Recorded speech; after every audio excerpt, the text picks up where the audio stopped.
नमस्कार, कैसे हैं आप? फिक्र आपकी में एक बार फिर से आपका स्वागत है। बहुत सारी खबरें हैं, हफ्ते का पहला दिन खबरों से भरा हुआ है और आपकी फिक्र से भरा हुआ है। शुरुआत इस वक्त की पहली ब्रेकिंग न्यूज से। नंबर 1, कल सुबह होगी बीजेपी संसदीय दल की बैठक। बचे हुए मॉनसून सत्र के लिए रणनीति बनाएगी बीजेपी। हंगामे के चलते नहीं चल पाए मॉनसून सत्र के पहले 3 दिन। दूसरी ब्रेकिंग न्यूज, इंडिया अलायंस के सांसद कल फिर करेंगे बैठक। सत्र शुरू होने से पहले खड़गे के दफ्तर में होगी बैठक। संसद में रणनीति बनाने पर बैठक में मंथन होगा। एक और बड़ी खबर, संजय सिंह के निलंबन के विरोध में धरना। संसद परिसर में धरने पर बैठे विपक्षी सांसद संजय सिंह को पूरे सत्र के लिए सस्पेंड कर दिया गया है। केंद्रीय गृह मंत्री अमित शाह 26 जुलाई को भोपाल जाएंगे। बीजेपी प्रदेश कार्यालय में आयोजित बैठक में होंगे शामिल। गृह मंत्री 27 जुलाई की सुबह दिल्ली के लिए रवाना होंगे। 5वीं बड़ी खबर, मणिपुर में महिलाओं से बर्बरता का मामला। वीडियो बनाने वाले शख्स की पहचान हुई। सूत्रों के हवाले से खबर, जिस फोन से वीडियो बनाया गया वो जब्त किया गया है। और यूपी के बरेली में कांवड़ियों पर पथराव का मामला। एसपी नेता उस्मान अली और साजिद गिरफ्तार। दोनों आरोपियों को 14 दिन की न्यायिक हिरासत में भेजा गया। 7वीं बड़ी खबर, 3 से 4 सालों में टैक्स रेवेन्यू की बढ़ोतरी। वित्त मंत्री ने कहा टैक्स चोरी पर लगाम लगी है। वित्त मंत्री ने दिल्ली में 164वें इनकम टैक्स डे इवेंट को संबोधित किया है। 8वीं बड़ी खबर, अरुणाचल प्रदेश में आई फ्लू के मामले बढ़ रहे हैं तेजी से। राजधानी ईटानगर में अगले 5 दिन स्कूल बंद। मामले बढ़ने के बाद प्रशासन ने कदम उठाया। और 9वीं ब्रेकिंग न्यूज, पाकिस्तान के पूर्व पीएम इमरान खान की मुश्किलें बढ़ चुकी हैं। पाकिस्तान चुनाव आयोग ने गैर जमानती वारंट भेजा। अवमानना केस में कल सुबह तक गिरफ्तार करने को कहा गया। इस ब्रेकिंग न्यूज के बाद क्या आप नहीं जानना चाहेंगे कि आज हमारे शो में कौन कौन सी खबरें हैं? शुरुआत वो खबर जिसमें एक लाल डायरी की चर्चा है। गहलोत के पूर्व मंत्री की लाल डायरी में क्या है, सोचिए जरा, क्या राज है? 7 सवालों का जवाब हम आपको देंगे। दूसरी खबर, आप सांसद संजय सिंह राज्यसभा में निलंबित कर दिए गए हैं। उनका यह सस्पेंशन इंडिया अलायंस को संजीवनी है क्या? तीसरी खबर, बात उस हॉलीवुड फिल्म की जिस पर भारत में बवाल मचा है। क्या ओपनहाइमर के जरिए श्रीमद् भगवद गीता का अपमान हुआ है? चौथी खबर, ज्ञानवापी का केस अयोध्या की तरह तो नहीं, फिर इतनी हाय तौबा क्यों मची है, हम आपको बताएंगे। और 5वीं खबर, हिंदुस्तान की अंजू पाकिस्तान की सीमा नहीं है। लाहौर से 20 सेकंड का वीडियो देखा क्या आपने? खबरों के सफर की शुरुआत करते हैं आज सबसे पहले लाल डायरी से। लाल डायरी में क्या है, पहले ये तस्वीर देखें अब आप। लाल डायरी, इस डायरी का एक ही हिस्सा बाकी है या पूरा, यह भी एक राज है। फिक्र आपकी में शुरुआत आज सियासत की 2 तस्वीरों से कर रहे हैं। ये दोनों तस्वीरें अलग अलग शहरों में एक ही वक्त से सामने आई हैं, लेकिन इनमें दिख रहा हंगामा एक जैसा है। दोनों खबरों का संबंध शुद्ध राजनीति से है। पहली तस्वीर राजस्थान विधानसभा की है, दूसरी तस्वीर राज्यसभा की है। आज दोनों जगह जबरदस्त हंगामा हुआ। राज्यसभा में मणिपुर मामले को लेकर तनातनी हुई। नारेबाजी इतनी हुई कि सदन की कार्रवाई नहीं चल पाई। राजस्थान विधानसभा के अंदर तो स्थिति और खराब हो गई। सरकार कांग्रेस की है, लेकिन विधानसभा अध्यक्ष को अपने ही विधायकों को मार्शल से बाहर कढ़वाना पड़ा। राजस्थान में हंगामे की वजह एक लाल डायरी बनी। यह लाल डायरी अचानक राजस्थान की राजनीति के केंद्र में आ गई है। दिन भर इस लाल डायरी को लेकर विधानसभा के अंदर और बाहर दोनों जगह महाभारत हो गई है। राजस्थान की गहलोत सरकार से बर्खास्त मंत्री राजेंद्र सिंह गोड़ा आज एक लाल डायरी लेकर विधानसभा पहुंचे। उन्होंने विधानसभा स्पीकर सीपी जोशी के सामने लाल डायरी लहराई। इसे सदन के पटल पर रखने की इजाजत मांगी। स्पीकर ने एतराज जताया। विधायक गोड़ा से चैम्बर में मिलने को कहा, लेकिन गोड़ा नहीं माने। इसे लेकर दोनों में काफी देर तक बहस हुई, जिसके बाद स्पीकर ने गोड़ा को सदन से बाहर निकलने का अल्टीमेटम दे दिया। संबंध में सरकार का ध्यान आकर्षित करना चाहता हूं। मैं चेंबर में आइए, या नहीं, या not allowed. I will not allow you, I will not allow you, I will not allow you, I will not allow you. I said मैं आपको बात अच्छा लगता, मैं अच्छा नहीं लगता, मैं बाहर निकाल दूंगा। नीचे जाए, नॉट अलाउड, आई से नॉट अलाउड। प्रदेश में राज्य राजमार्गों एवं कुछ राष्ट्रीय राजमार्गों पर नियम विरुद्ध टोल वसूली के राजस्थान विधानसभा अध्यक्ष सीपी जोशी के खिलाफ के काफी देर तक बोलने के बाद राजेंद्र गुड़ा चेयर के सामने से हटे, लेकिन इसके बाद वो संसदीय कार्य मंत्री शांति धारीवाल के पास पहुंच गए। इस दौरान दोनों के बीच हाथापाई की नौबत आ गई। दूसरे विधायक को बीच बचाव करना पड़ा। हंगामा बढ़ने पर स्पीकर ने राजेंद्र गुड़ा को सदन से बाहर निकालने के आदेश दिए। विधानसभा अध्यक्ष के निर्देश के बाद मार्शल गुड़ा को धक्के देकर सदन से बाहर ले गए। इस हंगामे की भूमिका उस वक्त लिखी गई जब 2 दिन पहले अशोक गहलोत ने राजेंद्र गुड़ा को मंत्रिमंडल से बर्खास्त कर दिया था। आज जब वो सदन में पहुंचकर स्पीकर के सामने लाल डायरी लहराने लगे तो मामला बढ़ गया। राजेंद्र गुड़ा और लाल डायरी को लेकर सदन के अंदर और बाहर किस तरह हंगामा हुआ, आपको एक रील के जरिए दिखाते हैं।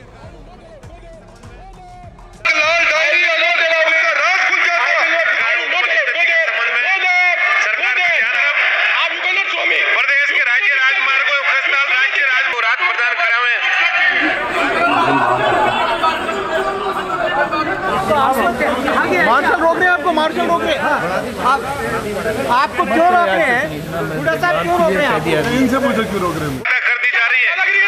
मेरी सरकार से मांग है संबंध में सरकार का ध्यान आकर्षित चेंबर में आइए, मेरे चेंबर में आइए, चेंबर में आइए, मेरे चेंबर में आइए। या नहीं, या नहीं, या not allowed, I will not allow you.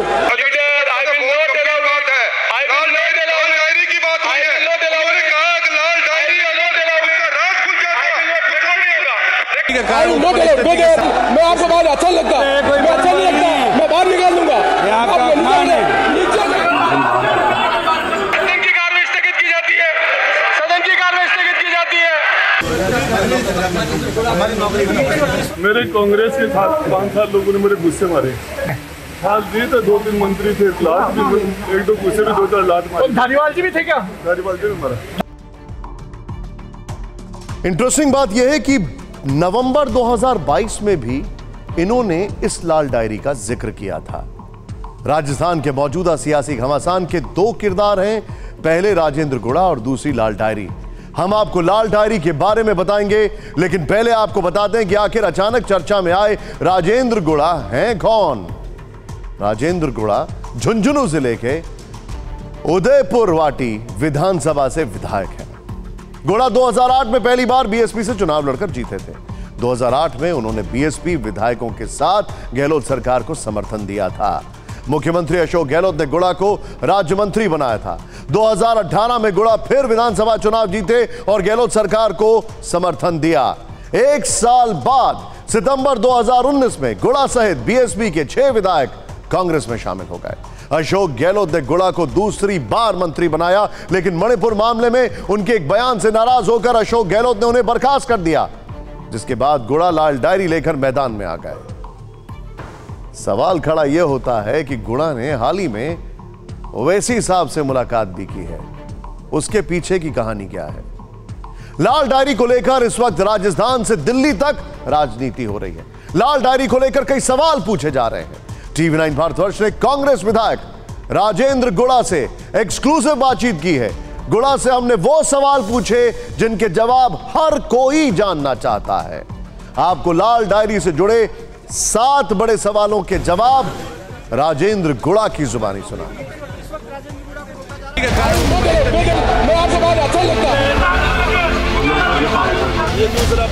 मैं उस डायरी को टेबल करना चाह रहा था।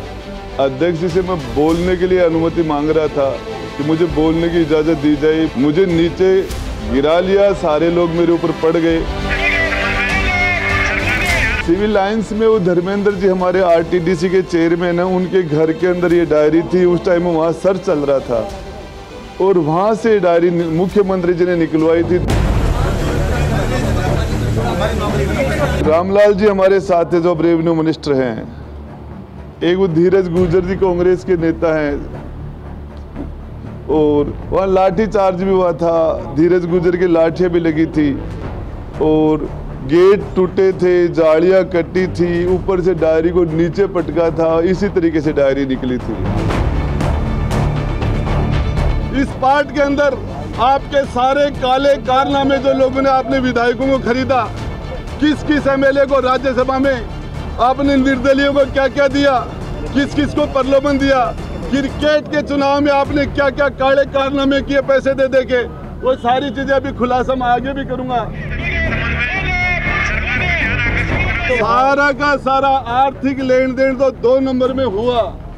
2 नंबर में धर्मेंद्र राठौड़ के द्वारा मुख्यमंत्री जी के नाम लिखे हुए हैं, उसके अंदर वैभव गहलोत के नाम लिखे गए हैं। और क्रिकेट के चुनाव के अंदर किसको पैसे कैसे दिए, राज्यसभा में कैसे दिए, सरकार के संकट में किस किस एमएलए को कितने कितने पैसे दिए, किसके द्वारा दे पैसे, आया कहाँ, पैसा गया कहाँ, सब कुछ था उसमें। गहलोत साहब वो डायरी का आधा पार्ट आपने आपके विधानसभा में गुंडागर्दी करके मेरे से छीन लिया और आधा पार्ट मेरे पास अभी और है। हाँ, दो 3 पार्ट है इसके। आज एक पार्ट तो इन्होंने छीन लिया।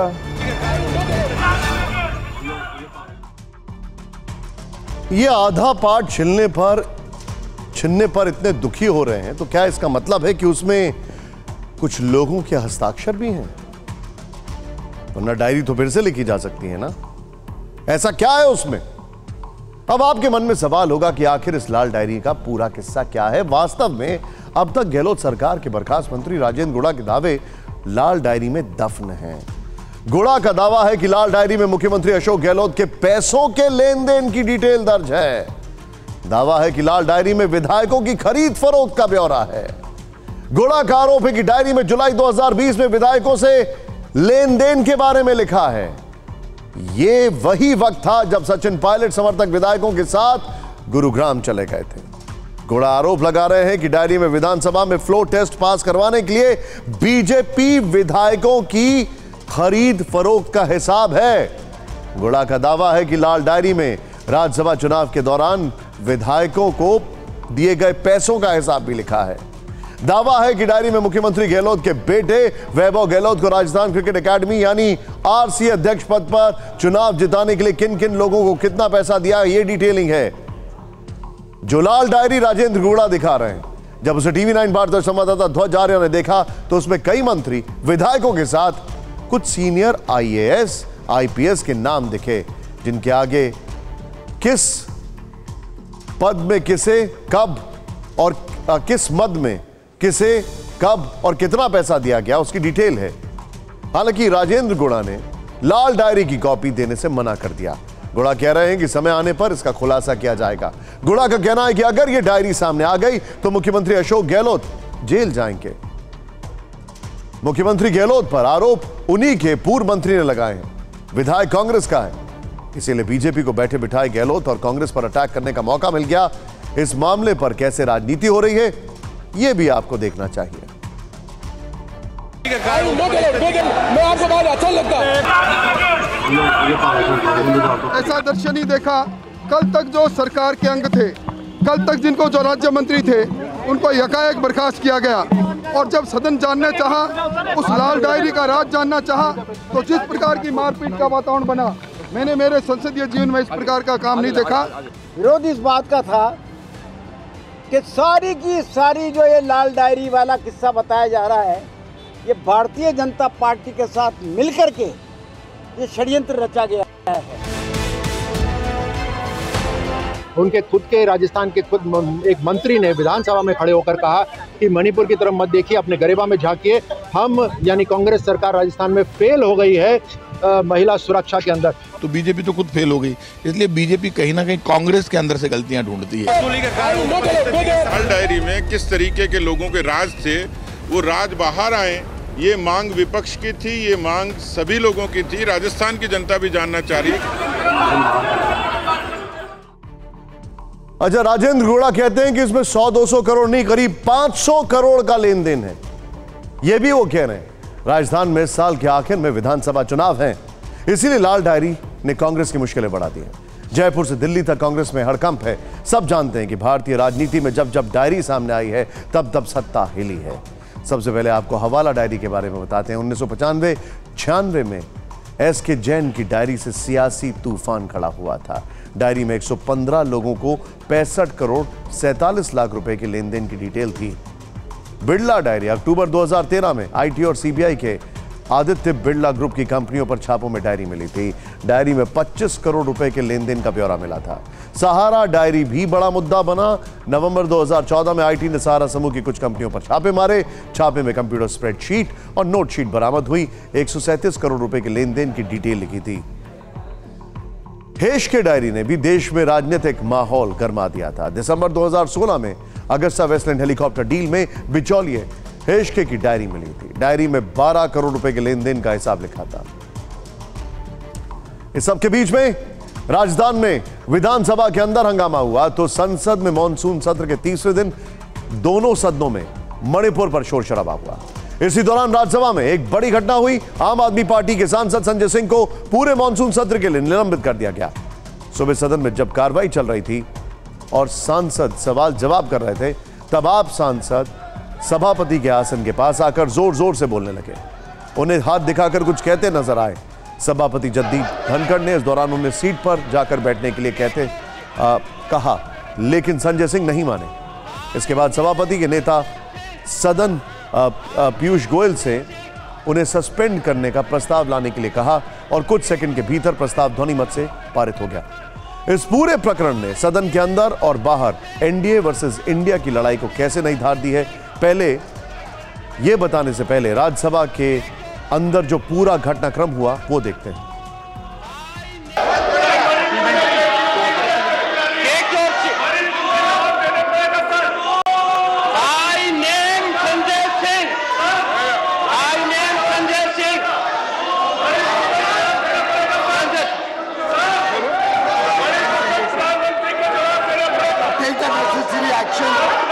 Mr. Sanjay Singh, the government wishes to move a motion for the suspension of Mr. Sanjay Singh for the remainder period of the motion is Shri Sanjay Singh be suspended for the entire duration of this session for having repeatedly violated directive of the chair. If the House approves it, Shri Sanjay Singh is suspended as member during the entire session of this House. असल में संसद के दोनों सदनों में बीते 3 दिन से मणिपुर में 2 महिलाओं के साथ अत्याचार पर संग्राम छिड़ा हुआ है। विपक्ष लगातार मांग कर रहा है कि इस मसले पर प्रधानमंत्री खुद संसद के अंदर बयान दें। सरकार की तरफ से विपक्ष को समझाने की कोशिश की जा रही है। सूत्रों से खबर यह भी है कि डेडलॉक खत्म करने के लिए लोकसभा में उपनेता और रक्षा मंत्री राजनाथ सिंह ने विपक्ष के 3 बड़े नेताओं से फोन पर बातचीत की। कांग्रेस अध्यक्ष मल्लिकार्जुन खड़गे, टीएमसी नेता सुदीप बंदोपाध्याय और डीएमके नेता टीआर बालू से रक्षा मंत्री ने बातचीत की और सदन चलाने का आग्रह किया। इस दौरान दोपहर 12 बजे लोकसभा को 2 बजे तक के लिए स्थगित कर दिया गया, जब गृह मंत्री अमित शाह और संसदीय कार्य मंत्री प्रहलाद जोशी लोकसभा अध्यक्ष ओम बिरला से मिले। उसके बाद 2 बजे गृह मंत्री ने लोकसभा के अंदर कहा कि मैं चर्चा के लिए तैयार हूं। आज मणिपुर की हालात देखते हुए प्राइम मिनिस्टर सदन में आके एक सुमोटो स्टेटमेंट चलिए। मैं सदन में चर्चा के लिए तैयार हूं। मुझे मालूम नहीं कि विपक्ष क्यों चर्चा करने देना नहीं चाहता है। मेरा विपक्ष के नेता को आग्रह है कि चर्चा होने दे। लोकसभा जैसा हाल राज्यसभा में भी रहा। आप सांसद संजय सिंह सभापति के वेल तक पहुंच गए। नतीजतन उन पर निलंबन की कार्रवाई हुई। हालांकि इस फैसले के विरोध में विपक्ष एकजुट दिख रहा है। इसी बहाने एनडीए वर्सेस इंडिया की लड़ाई को नई धार देने की कोशिश हुई। विपक्ष ने पहले बिजनेस एडवाइजरी कमेटी की बैठक से वॉकआउट किया। इसके बाद चेतावनी दी कि अगर संजय सिंह का सस्पेंशन वापस नहीं लिया गया तो पूरे सत्र का बहिष्कार किया जाएगा। इसके बाद पूरा इंडिया अलायंस संसद भवन से नारेबाजी करते हुए बाहर निकल आया।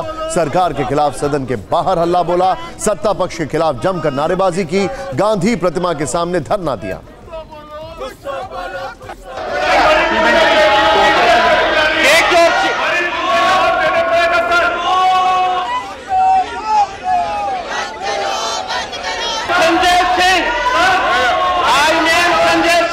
हम लोग 20 मिनट तक अपने कुर्सी से अनुरोध करते रहे, कोई नहीं सुना। फिर जाके चेयर के पास हमने अनुरोध किया और आपने एक ही बात कह रहे थे, मणिपुर पे चर्चा करो, आपने उठा के सस्पेंड कर दिया। मणिपुर के मुद्दे पर पूरा विपक्ष ये केवल उनकी कहा जाए कि ये हरकत जो कर रहे हैं लोकतांत्रिक मूल्यों का हनन हो रहा है, लगातार पार्लियामेंट के गतिविधियों को रोका जा रहा है। मैं चर्चा कराने के लिए तैयार हूँ। पहले प्रश्नकाल होगा।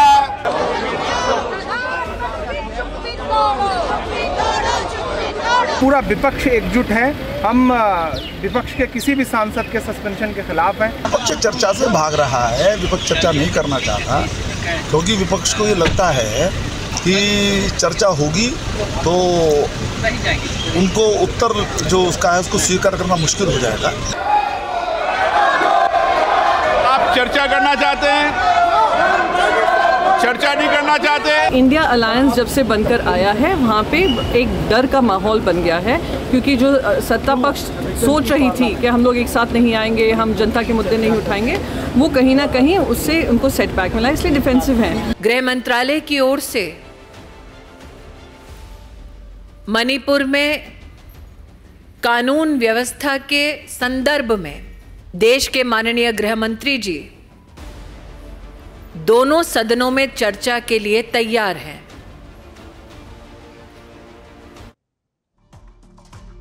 एक चीज जो हमें नहीं भूलनी चाहिए वो ये है कि पिछला सेशन जो पार्लियामेंट का था, बजट सेशन, वो 5 साल में लीस्ट प्रोडक्टिव था। सरकार के सूत्रों के मुताबिक मणिपुर में इससे पहले भी भयानक हिंसा हो चुकी है। 1993 और 97 में हुई हिंसा पर एक बार तो संसद में चर्चा ही नहीं हुई और एक बार गृह राज्य मंत्री ने बयान दिया। तब तत्कालीन पीएम ने राज्य का दौरा भी नहीं किया था। वर्तमान परिस्थितियों को देखें तो सूत्रों के मुताबिक केंद्र सरकार संसद में अपने जवाब को लेकर केवल मणिपुर तक सीमित रखेगी। विपक्षी राज्यों में हो रही हिंसा का जिक्र नहीं होगा। सरकार को यह भी लगता है कि विपक्ष अपनी मांग से पीछे नहीं हटेगा। इसके पीछे विपक्ष की चुनावी मजबूरी है, इसीलिए अब सरकार संसद में अपने विधायी कार्य को निपटाने पर जोर देगी और जरूरी विधेयक पारित कराएगी। सरकार का यह भी मानना है कि मणिपुर में हालात फिलहाल नियंत्रण में हैं और पिछले 15 दिनों से हिंसा में किसी की मौत नहीं हुई है, लेकिन विपक्ष अपनी चाल चल रहा है। इंडिया अलायंस की लड़ाई को इस बहाने मजबूत कर रहा है, जिसमें संसद ठप हो रही है और जनता के पैसों की बर्बादी हो रही है। हाल फिलहाल में मणिपुर में सबसे ज्यादा तनाव चुराचांदपुर इलाके में।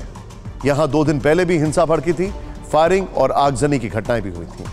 टीवी 9 संवाददाता जितेंद्र शर्मा यहां का सच जानने के लिए ग्राउंड पर पहुंचे। यहां आपको बता दें कि टीवी 9 भारतवर्ष ही, ध्यान दीजिएगा, टीवी 9 भारतवर्ष ही पहला न्यूज चैनल था जिसने सबसे पहले मणिपुर हिंसा की ग्राउंड रिपोर्ट आपको दिखाई थी।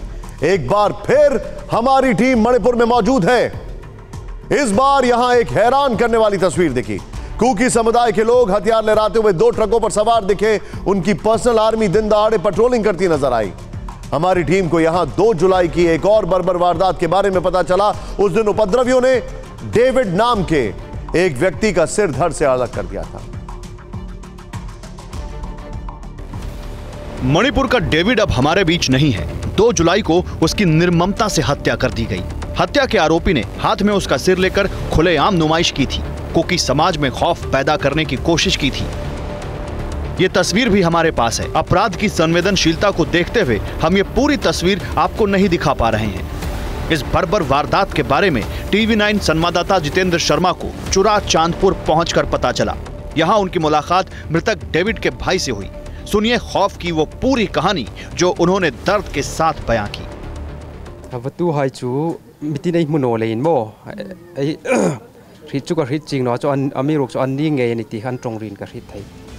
ये वारदात 2 जुलाई को सुबह करीब 4 बजे चुराचांदपुर के लंगजा इलाके में की गई। एक 30 साल का डेविड अपने परिवार के साथ घर के पास मौजूद था, तभी उपद्रवियों ने गांव पर हमला कर दिया। गांव में न सिर्फ कई घरों में लूटपाट की गई, बल्कि कई घरों को आग के हवाले कर दिया गया। बाद में आरोपी डेविड के घर की दीवार पर ही धड़ को टांग कर फरार हो गए। David he 34 year kum som thum palining Nin ka rita an di sungku hi mi pathum apale asangle पथुमन जी। इनके फैमिली में 3 लोग हैं, उसके पिताजी, भाई और वो डेविड थे। तो क्या पुलिस ने कोई एक्शन लिया उसके बाद? पुलिस है इन एक्शन अमनला कम उसी दिन से लेके अब तक पुलिस के बारे में कुछ पता नहीं बोल रहा। डेविड को मौत के घाट उतारने वाले की पहचान रोमेश मगन के रूप में हुई है। रोमेश कांग्रेस के एक एमएलए का पीआरओ बताया जा रहा है। ये दावा खुद इस शख्स ने अपनी फेसबुक प्रोफाइल में किया है। पुलिस ने इस मामले में आईपीसी की धारा 302 के तहत केस दर्ज किया है और आरोपी की तलाश जारी है। मणिपुर से जितेंद्र शर्मा की रिपोर्ट। मणिपुर में 3 मई से हिंसा की आग भड़क रही है तो मणिपुर से लगे राज्य मेघालय में आज विरोध प्रदर्शन सुलग उठा। प्रदर्शनकारियों की भीड़ अब से थोड़ी देर पहले तुरा में मुख्यमंत्री कॉनराड संगमा के घर के बाहर जमा हुई। पत्थरबाजी की गई हिंसक प्रदर्शन किया गया।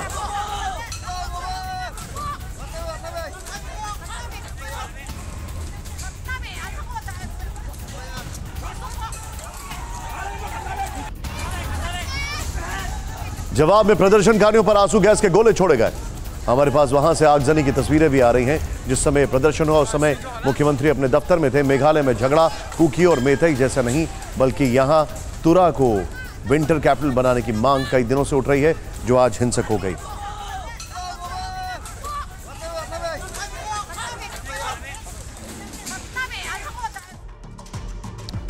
और अब बात उस कंट्रोवर्सी की जिसके केंद्र में श्रीमद् भगवद गीता है। सोचिए जरा, भारतीय सिनेमाघरों में 22 जुलाई को हॉलीवुड फिल्म ओपनहाइमर रिलीज हुई है। हिंदी और इंग्लिश दोनों भाषाओं में रिलीज फिल्म के डायरेक्टर क्रिस्टोफर नोलन है।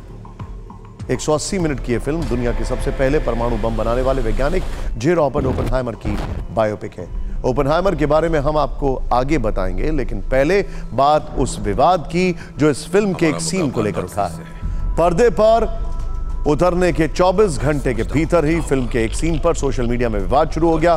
पूरा मामला 2 चीजों के इर्द गिर्द है, एक इंटीमेट सीन और दूसरा संस्कृत का एक श्लोक। सीन को लेकर क्या सवाल खड़े हो रहे हैं पहले आपको वो बताते हैं। फिल्म के एक सीन में ओपनहाइमर का किरदार निभाने वाले सिलियन मर्फी मानसिक रोग विशेषज्ञ जीन टैटलर के साथ है। इस अंतरंग दृश्य में जीन एक किताब लेती हैं और ओपनहाइमर से पूछती हैं कि यह कौन सी भाषा में लिखा है। जीन ओपनहाइमर से किताब का एक पन्ना पढ़ने को कहती हैं। जीन के कहने पर ओपनहाइमर जो पढ़ते हैं उसका अर्थ यह है कि मैं अब काल हूं जो लोगों यानी दुनिया का नाश करता है। हालांकि सीन में यह नहीं दिखता है कि जीन ने जो किताब हाथ में ले रखी है उसका नाम क्या है, लेकिन उसके पन्ने पर जो दिखता है वो संस्कृत से मिलता जुलता है। सोशल मीडिया पर यूजर्स दावा कर रहे हैं कि ओपनहाइमर ने जो पंक्तियां पढ़ी वो श्रीमद् भगवद गीता से। सीन में जिस श्लोक को पढ़े जाने का दावा किया जा रहा है वो गीता के 11वें अध्याय का 32वां श्लोक है। फिल्म का करीब 30 सेकंड का सीन सामने आते ही विरोध शुरू हो गया। सरकार के सूचना आयुक्त उदय माहुरकर ने फिल्म डायरेक्टर क्रिस्टोफर नोलन के नाम खुला खत लिखा है। Mahurkar save culture save India foundation के फाउंडर भी हैं। लेटर में माहुरकर ने विवादित सीन को हिंदुत्व पर हमला कहा और हटाने की मांग की। उन्होंने लिखा कि हैरानी की बात है कि सेंसर बोर्ड ने कैसे इस सीन के साथ फिल्म को पास कर दिया। सूचना प्रसारण मंत्रालय को इसकी जांच करनी चाहिए। अब सूत्रों से जो खबर है उसके मुताबिक सूचना प्रसारण मंत्री अनुराग ठाकुर फिल्म में आपत्तिजनक सीन से काफी नाराज हैं। अनुराग ठाकुर ने इसको लेकर CBFC यानी central board of film certification के अधिकारियों से पूछा है कि यह सीन कैसे पास हो गया। सीन को फिल्म से डिलीट करने को कहा गया है और कुछ जिम्मेदार अधिकारियों के खिलाफ कार्रवाई भी की जा सकती है। इस बीच फिल्म के खिलाफ हिंदू संगठनों के नेताओं की तरफ से कैसे बयानों की बाढ़ आ गई, हमने उसकी एक रील तैयार की है, पहले आपको वो दिखाते हैं। हमारा पूरा जो फोकस है वो क्रिस्टोफर नोलन पे है कि भाई इस टाइप की फिल्में आप क्यों बनाते हो, उसके अंदर ये सीन डालने की उनको क्या आवश्यकता थी, ये मुद्दा है।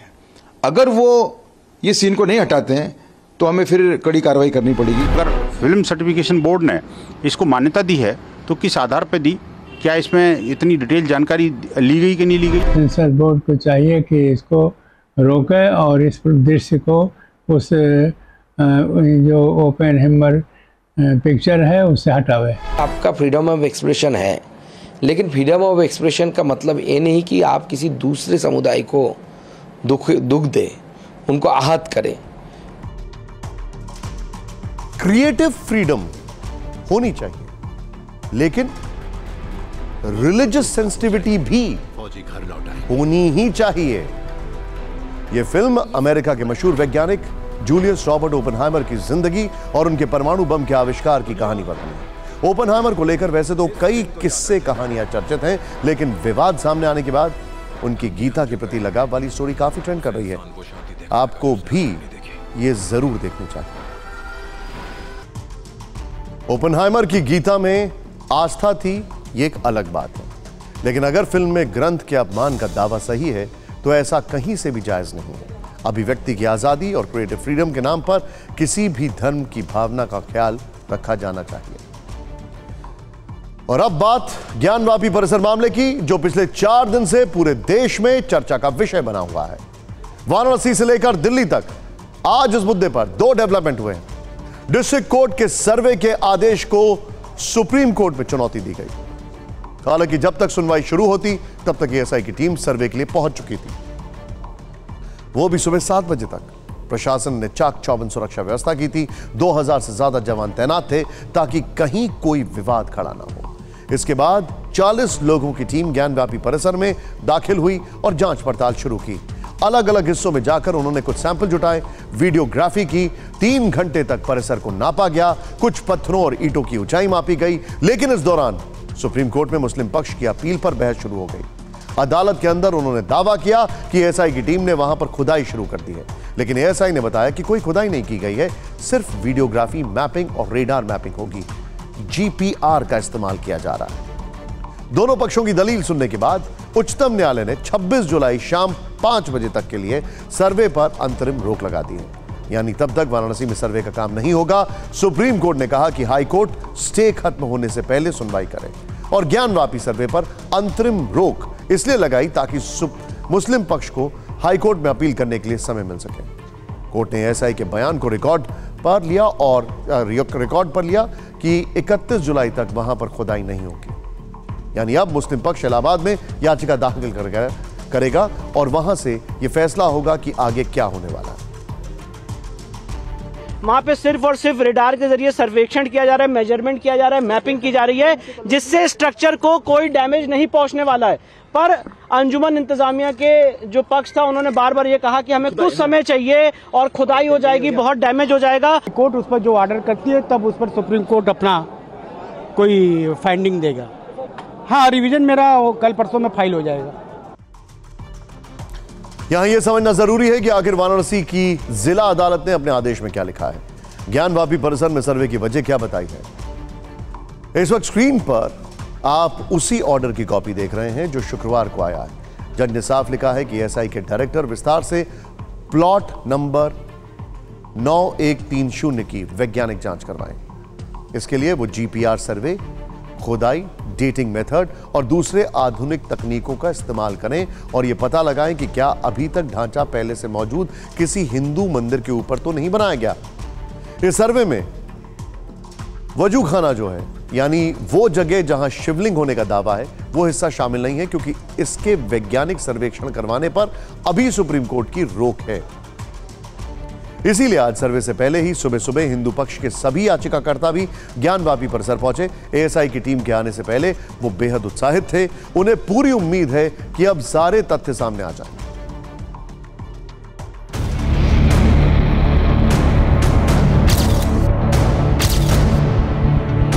एक बार फिर से ज्ञानवापी सुर्खियों में है और सुर्खियों की वजह है ज्ञानवापी का सर्वे। दरअसल आज सुबह से ज्ञानवापी के सर्वे का काम शुरू हुआ, लेकिन ठीक उसी समय सुप्रीम कोर्ट में जो प्रतिवादी पक्ष है उसने अपनी गुहार लगाई। सुप्रीम कोर्ट ने प्रतिवादी पक्ष को समय देते हुए कहा कि आप हाईकोर्ट का दरवाजा खटखटाएं।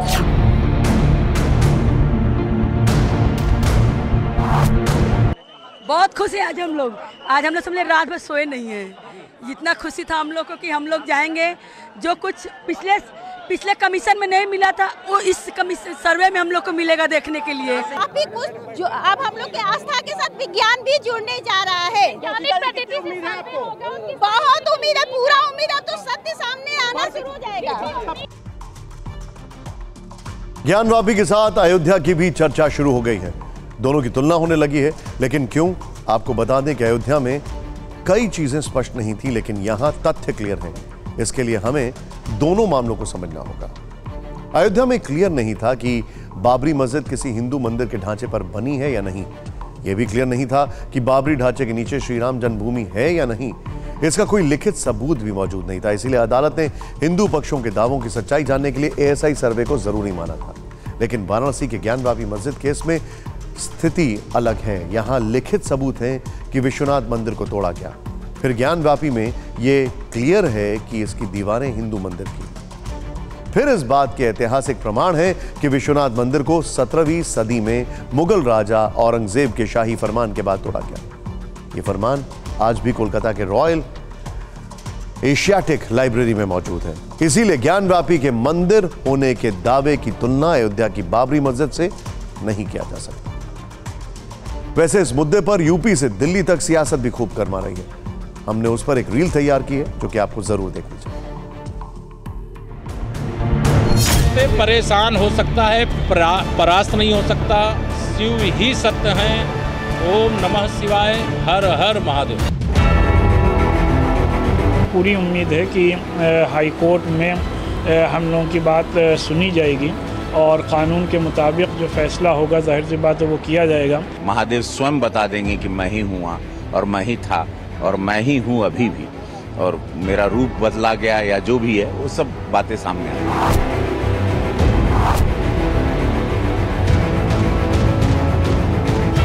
अब चूंकि पूरा मामला हाईकोर्ट में पहुंच चुका है और हाईकोर्ट से अब ये तय होना है कि क्या इस सर्वे पे रोक लगेगा या फिर एएसआई जो अपने सर्वे का काम कर रही है वो सर्वे का काम होती रहेगी।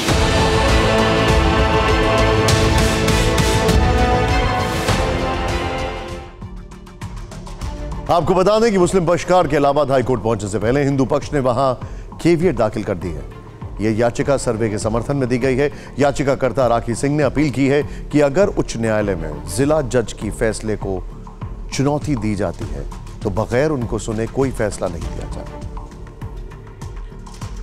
और अब बात मोहब्बत के उस नए अफसाने की जिसका जिक्र एक बार फिर हिंदुस्तान से पाकिस्तान तक है। सीमा हैदर की तरह एक दूसरी शादीशुदा महिला बॉर्डर पार कर गई, लेकिन इस बार सीमा पार करने वाली महिला पाकिस्तान की नहीं, भारत की है। नाम है अंजू। दोनों की कहानी में कई बातें एक जैसी हैं। सीमा अचानक सिंध से नोएडा पहुंची तो अंजू भी अलवर से खैबर पख्तूनख्वा पहुंच गई। सीमा और सचिन की दोस्ती पबजी खेलते हुए हुई, वहीं अंजू और नसरुल्लाह की मुलाकात फेसबुक पर हुई है। अंजू 2 बच्चों की मां है और पति बच्चों को छोड़कर पाकिस्तान को चली गई है। ऐसी कई जानकारी टीवी 9 भारतवर्ष के पास है जो बेहद दिलचस्प है। आगे हम आपको ये पूरी कहानी बताएंगे। अंजू कब, कहां, कैसे पाकिस्तान पहुंची ये भी बताएंगे। उसके पति का दर्द और पिता का गुस्सा भी सुनाएंगे। लेकिन आज पहले आपको पाकिस्तान पहुंची अंजू को सुनना चाहिए। मैं सबको ये मैसेज देना चाहती हूँ कि मैं यहाँ पे लीगल तरीके से आई हूँ और मैं अपनी प्लानिंग से आई हूँ। ये कोई 2 दिन की बात नहीं है कि मैं अचानक से आ गई हूँ और मैं यहाँ पे सेफ़ हूँ, कोई दिक्कत नहीं है। और जैसे मैं आई थी और वैसे मेरे जाने का प्रोसेस है और मैं वापस भी आ रही हूँ। मैं अभी बस 2-3 दिन में मैं पहुँच जाऊँगी वहाँ पे आराम से। सुना आपने? अंजू कह रही है कि वो सीमा की तरह अवैध तरीके से पाकिस्तान नहीं पहुंची है, बल्कि विजिटर वीजा लेकर पाकिस्तान आई है।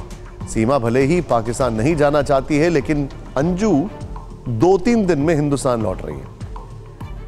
लेकिन कहानी इतनी भर नहीं है। पाकिस्तानी मीडिया में खबर यह भी है कि नसरुल्लाह 33 साल की अंजू से शादी करेगा।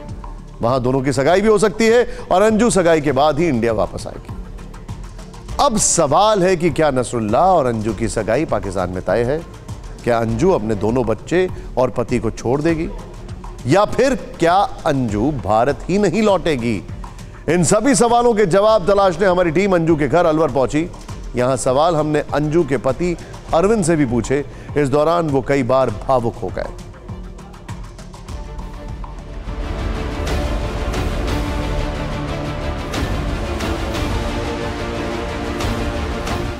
अरविंद, सबसे पहले आपको इस बात की जानकारी कब मिली कि अंजू अब हिंदुस्तान में नहीं बल्कि सीमा पार करके पाकिस्तान पहुंच गई है? कल पता चला मेरे को, शाम को 6 बजे के आसपास। कैसे बातचीत हुई, क्या बात? वो फ़ोन आया था उसका, तो फ़ोन मैंने अटेंड किया था, तो बोली थी मैं रियल बताऊं सही कहाँ है, मैंने वो बताई लाहौर हूँ। कल पता चला शाम को मेरे को। तो आप तो एकदम शॉक हो गए होंगे। सब बहुत कुछ समझो मैं।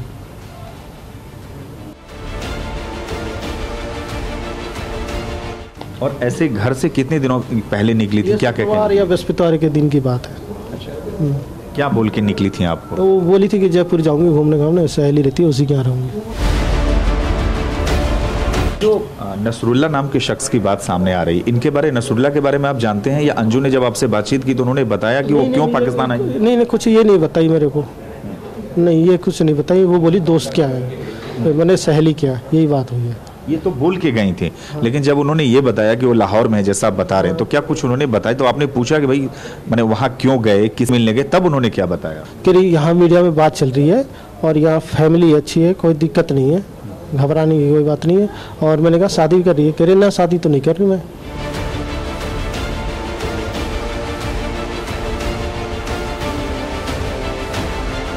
जब से वो गई हैं तब से क्या बच्चों से रेगुलर बातचीत होती है? हाँ हो रही है, डेली हो रही है, बच्चों से डेली हो रही है, हमसे भी हो रही है।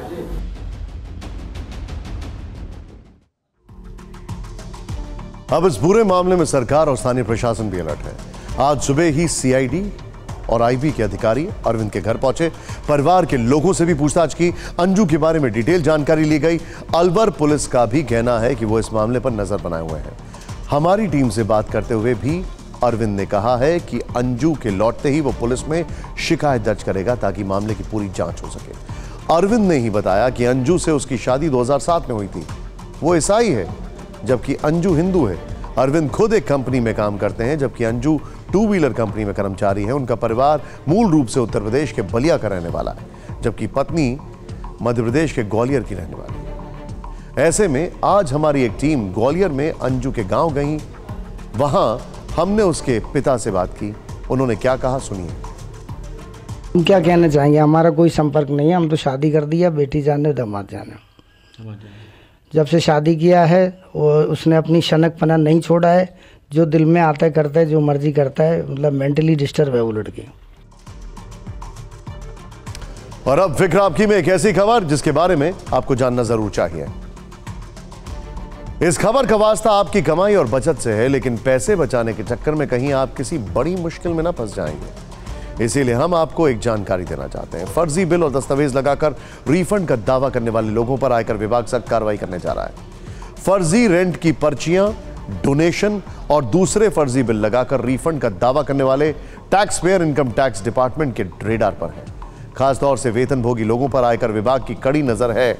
इनकम टैक्स डिपार्टमेंट ने सॉफ्टवेयर से पहचान के बाद ऐसे लोगों को नोटिस भेजना शुरू भी कर दिया है। अब ऐसे लोगों को अपना क्लेम साबित करने के लिए डॉक्यूमेंट के साथ सबूत पेश करना होगा। इनकम टैक्स डिपार्टमेंट ने डोनेशन के नाम पर गलत पर्चियां लगाने वाले हजारों लोगों को नोटिस भेजे हैं। इसी के साथ वेतनभोगी लोगों को घर का किराया HRA के तहत इनकम टैक्स छूट के सबूत पेश करने के लिए नोटिस भेजे गए हैं। हेल्पर रखने के लिए मिलने वाले भत्ते के दावे के लिए भी नोटिस भेजे जा रहे हैं। होम लोन पर चुकाए गए ब्याज के लिए कटौती पर भी नोटिस भेजे गए हैं। सवाल यह है कि एक करदाता के तौर पर आपको क्या करना चाहिए, किन बातों का ख्याल रखना जरूरी है। टैक्स एक्सपर्ट्स का कहना है कि टैक्स पेयर्स को ITR क्लेम करते समय बहुत सतर्क रहने की जरूरत है, क्योंकि नियम का उल्लंघन करने पर भारी जुर्माना पड़ सकता है। यही नहीं, नौकरी तक जा सकती है। इसलिए रिफंड के लिए फर्जी बिल लगाने से बचें। ITR फाइल करते समय सही जानकारी दें। इनकम टैक्स से जुड़ी यह खबर इसलिए भी जरूरी है क्योंकि 31 जुलाई ITR फाइल करने की आखिरी तारीख है। सरकार पहले ही कह चुकी है कि इस बार आखिरी तारीख आगे नहीं बढ़ेगी। इसीलिए GV9 भारतवर्ष की सलाह है कि आप सोच समझकर एक्सपर्ट्स की राय लेकर अपना ITR फाइल करें, जिससे आपको आने वाले दिनों में कोई कानूनी दिक्कत ना झेलनी पड़े। नौकरी पेशा को आयकर नोटिस के बाद बात महाराष्ट्र में MLA फंड पॉलिटिक्स की। महाराष्ट्र की राजनीति में शहमात का खेल अभी भी जारी है। अजीत पवार कोई मौका नहीं छोड़ रहे हैं जिससे शरद पवार को सियासी झटका लगे। अब उन्होंने डिप्टी सीएम के साथ वित्त मंत्रालय संभालने के बाद विधायक निधि वाला दांव चला है। विपक्ष के आरोपों के मुताबिक अजीत पवार ने अपने साथ बगावत करने वाले एनसीपी विधायकों को अपने निर्वाचन क्षेत्र के लिए अधिक विकास निधि जारी की है। इसके अलावा शिंदे गुट के विधायकों को भी फायदा पहुंचाया गया है। मंत्री पद की मांग को लेकर नाराज चल रहे विधायकों को ज्यादा फंड आवंटित किया गया है। अब एनसीपी, कांग्रेस समेत शिवसेना, उद्धव गुट ने राशि के आवंटन में गड़बड़ी का आरोप लगाया है। जो निधि दिया है वो मुक्तदर संघ के लिए दिया है। राष्ट्रवादी के सभी आमदारों को समान किया है, उसमें कोई दूजा भाव किया नहीं है। सरकार झूठ बोलती है, झूठ के और कुछ नहीं बोलती। विकास के लिए निधि आवंटन नहीं किया है। तो क्या विधायकों को विकास फंड के नाम पर अजीत पवार ने एक तीर से दो निशाने साध दिए? सवाल इसीलिए क्योंकि विपक्ष के टारगेट पर शिंदे खेमे के विधायक भरत गोगवले हैं, जिन्हें अपने निर्वाचन क्षेत्र के लिए 150 करोड़ का बड़ा फंड मिला है। बताया जाता है कि गोगवले मंत्री पद नहीं मिलने से नाराज चल रहे हैं। कुर्सी के बदले में मोटी धनराशि देकर उन्हें मनाने का दांव खेला गया है। हालांकि वो इससे इनकार कर रहे हैं। कोई शिकायत नहीं, कुछ नहीं है, और जो निधि दिया है वो मुक्तदर संघ के लिए दिया है। हमारा कोई पर्सनल मामला है नहीं उसमें कि मेरा कॉलेज को दिया है, मेरे पेट्रोल पंप को दिया है, मेरे हॉस्पिटल को दिया है, ऐसा कुछ नहीं है। वित्त मंत्री अजीत पवार ने अनुपूरक मांग प्रावधान के तहत विधायकों को 1,500 करोड़ का फंड मुहैया कराया है। अब इसको लेकर सत्ता पक्ष और विपक्ष के बीच जुबानी जंग शुरू हो गई है। कांग्रेस, शिवसेना और एनसीपी के विधायक फंड एलोकेशन में गड़बड़ी का आरोप लगा रहे हैं। जब कांग्रेस की सत्ता थी, राष्ट्रवादी की सत्ता थी, वो टाइम हमको कुछ नहीं मिलता था, हमने उसके बारे में कभी जिक्र भी किया नहीं। और वो चाहते कि हम सत्ते में ना रहते हुए भी उनको ज्यादा निधि मिलेगा, तो ऐसा होगा नहीं। कांग्रेस और उद्धव ठाकरे जी के एमएलए को पैसा दिया नहीं है, ये स्पष्ट वो किताब में अपने को देखने मिलता है। लेकिन सरकार झूठ बोलती है, झूठ के और कुछ नहीं बोलती। शिवसेना के उद्धव जी के साथ है, जो कांग्रेस के है, इनके ज्यादातर विधायकों को कौन सा भी अपने क्षेत्र में विकास के लिए निधि आवंटन नहीं किया है। विपक्ष के आरोप सही हैं, तो क्या अजीत पवार अब एनसीपी कांग्रेस तोड़ने के लिए साम दाम दंड भेद यानी कोई भी फॉर्मूला आजमाने का खेल खेल रहे हैं? देश की राजधानी दिल्ली में संसद की नई इमारत के बाद अब आईटीपीओ यानी Indian Trade Promotion Organisation Complex भी बनकर तैयार हो गया। 26 जुलाई को इस कॉम्प्लेक्स का उद्घाटन होगा। यहां सितंबर में G20 समूह के देशों की बैठक होगी, जिसमें अलग अलग देशों के प्रमुख आएंगे। प्रगति मैदान में 123 एकड़ में फैले इस पूरे कॉम्प्लेक्स को रीडेवलप किया गया है, जो मीटिंग, इनिशिएटिव्स, कॉन्फ्रेंस और प्रदर्शनी का सबसे बड़ा हब है। इसका जो कॉन्फ्रेंस रूम है वो अपने आप में बहुत बड़ा है। ये कॉम्प्लेक्स दुनिया के टॉप 10 कन्वेंशन सेंटर्स में शामिल है। कन्वेंशन सेंटर के लेवल 3 में 7,000 लोगों के बैठने की व्यवस्था है, जबकि ऑस्ट्रेलिया के सिडनी ओपेरा हाउस में करीब 5,500 लोगों के ही बैठने की क्षमता है। 5,500 से ज्यादा वाहन पार्किंग की जगह है। 3,000 लोगों के बैठने की क्षमता वाला एक शानदार एम्फी थिएटर भी है।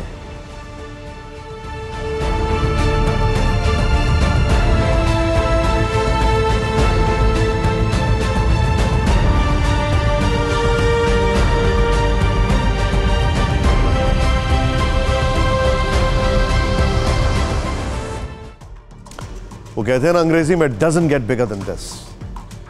लेकिन अब फिक्र उस युद्ध की जिसमें मॉस्को में अब आग लगनी शुरू हो चुकी है। 1.5 साल से तबाही के नए और खौफनाक चैप्टर इस युद्ध में जुड़ते जा रहे हैं। रूस एक बार फिर से यूक्रेन के निशाने पर आया है। यूक्रेन ने एक बार फिर से मॉस्को को आत्मघाती ड्रोन हमलों से दहला दिया है। सुबह 4 बजे के करीब रूस की राजधानी में सीरियल ड्रोन अटैक हुआ है। पहला ड्रोन अटैक मॉस्को के सिटी सेंटर पर किया गया, दूसरा मॉस्को के रिहायशी इलाके में रिहायशी बिल्डिंग से ड्रोन टकराया। और इस बार यूक्रेन के आत्मघाती ड्रोन का टारगेट क्रेमलिन नहीं बल्कि रूसी डिफेंस मिनिस्ट्री थी। रक्षा मंत्रालय से सिर्फ 2 किलोमीटर दूर विस्फोट हुआ। नॉन रेजिडेंशियल बिल्डिंग से ड्रोन टकराया। हमले से बिल्डिंग के ऊपरी मंजिल को काफी नुकसान पहुंचा है। रूस के एयर डिफेंस को यूक्रेनी ड्रोन ने चकमा दे दिया है। हमले के बाद मॉस्को फुल अलर्ट पर है। इमरजेंसी बैठकें हुई।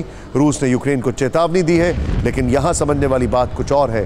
क्या यूक्रेन के पास लंबी दूरी के ड्रोन मौजूद हैं?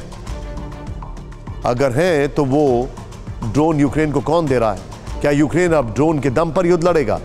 पुतिन को बार बार भड़काने का काम कौन कर रहा है? आखिरी सवाल सबसे ज्यादा चिंता बढ़ाने वाला है, क्योंकि 7 दिन के भीतर ही रूस पर 2 बड़े हमले हो चुके हैं।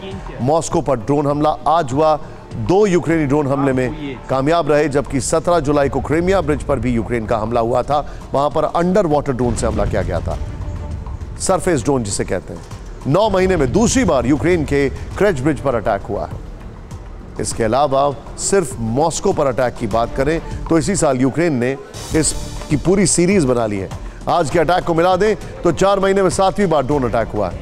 इससे पहले 4 जुलाई को मॉस्को पर 4 ड्रोन से हमला किया गया, 5 ड्रोन से हमला किया गया। 21 जून को मॉस्को के बाहरी इलाके में 3 यूक्रेनी ड्रोन नष्ट किए गए। 30 मई को वर्ल्ड वॉर 2 के बाद मॉस्को पर सबसे बड़ा हमला हुआ। लेकिन अब देखते हैं सबके बीच में क्या है आज की बड़ी खबरें। सीधे देखते हैं हमारी टॉप 9 खबरें। 2024 के लिए यूपी में विपक्षी मुहिम को झटका। समाजवादी पार्टी, आरएलडी और बीएसपी के 18 नेताओं ने बीजेपी का दामन थामा। 2 पूर्व सांसद और कई पूर्व विधायक भी हैं। सुप्रीम कोर्ट से ममता सरकार को भी झटका। रामनवमी हिंसा की एनआईए से जांच कराने के हाईकोर्ट के आदेश को बरकरार रखा। पटना लाठीचार्ज को लेकर बीजेपी ने फोटो प्रदर्शनी लगाई। कार्यकर्ताओं पर हुए लाठीचार्ज और बढ़ते अपराध को लेकर बिहार हस्ताक्षर अभियान की भी शुरुआत। मणिपुर के बाद मिजोरम में भी मैतेई समुदाय को राज्य छोड़ने की मिल रही है धमकी। मैतेई समाज के लोग मिजोरम भी छोड़ रहे हैं। मणिपुर हिंसा के विरोध में कोलकाता में प्रदर्शन। महिला कांग्रेस ने राजभवन तक मार्च किया। बैरिकेडिंग तोड़कर आगे बढ़ने की कोशिश में पुलिस हुई धक्का-मुक्की। उत्तर प्रदेश के अलीगढ़ में एटीएस का एक्शन। अवैध तरीके से बसे 17 रोहिंग्या गिरफ्तार किए गए रोहिंग्या में 10 महिलाएं और 7 पुरुष हैं। पंजाब सरकार का बड़ा फैसला। प्रदेश सरकार और ब्रिटिश काउंसिल में एमओयू साइन। युवाओं को अंग्रेजी भाषा सिखाने के लिए प्रोग्राम चलाएगी सरकार। दिल्ली में एक बार फिर बाढ़ जैसे हालात। यमुना एक बार फिर खतरे के निशान से ऊपर। सुबह 7 बजे नदी का जलस्तर 206.56 मीटर तक गया। यूपी के संत कबीर नगर में फाइटर प्लेन के 2 फ्यूल टैंक गिरे। लोग बोले धमाके जैसी आवाज आई, लगा आसमान से मिसाइल गिरी। वक्त एक ब्रेक का, लेकिन रात 10 बजे देखिए AI commander submarine torpedo fighter.